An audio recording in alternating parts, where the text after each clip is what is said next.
رب العزت کے پیارے محبوب صلی اللہ علیہ وسلم کے یہ حدیث قدسی ہے، اور حدیث قدسی وہ ہوتی ہے کہ جس میں زبان مصطفیٰ کی ہو، کلمات میرے خدا کے ہوں، بولنے والا مصطفیٰ ہو، کلمات خدا کے ہوں۔ تو میرے رب نے کیا ارشاد فرمایا، من عاد لی ولیا فقد آذنتہ بالحرب، فرمایا جس نے میرے ولی سے بغض رکھا، جس نے میرے ولی سے عداوت رکھی، جس نے میرے دوست سے نفرت رکھی، فقد آذنتہ بالحرب، میرا رب خود اس سے اعلان جنگ فرما رہا ہے۔ اللہ اکبر۔ اس خدا کو کیا ضرورت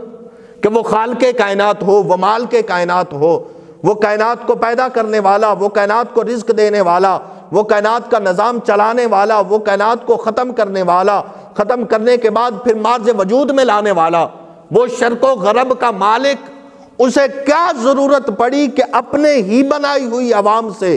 اپنی ہی بنائی ہوئی مخلوق سے اعلان جنگ کرے؟ سوال ذہن میں یہ آتا ہے کہ میرا رب کی اتنا کمزور ہے کہ خود اعلان جنگ فرما رہا ہے؟ نہیں نہیں نہیں، ایسی بات نہیں ہے، بلکہ یہاں پہ رب کا کمزور ہونا نہیں، بلکہ اللہ کے ولی کی شان اور ان کا تقدس میرا رب بیان فرما رہا ہے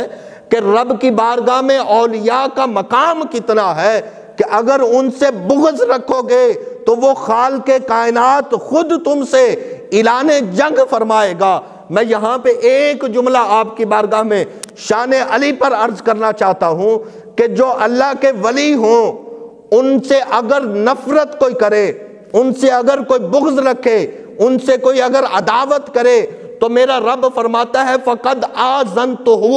بالحرب، یہ ولی کی شان ہے۔ میں آپ کو بتاؤں پھر مولا علی کی شان کیا ہوگی،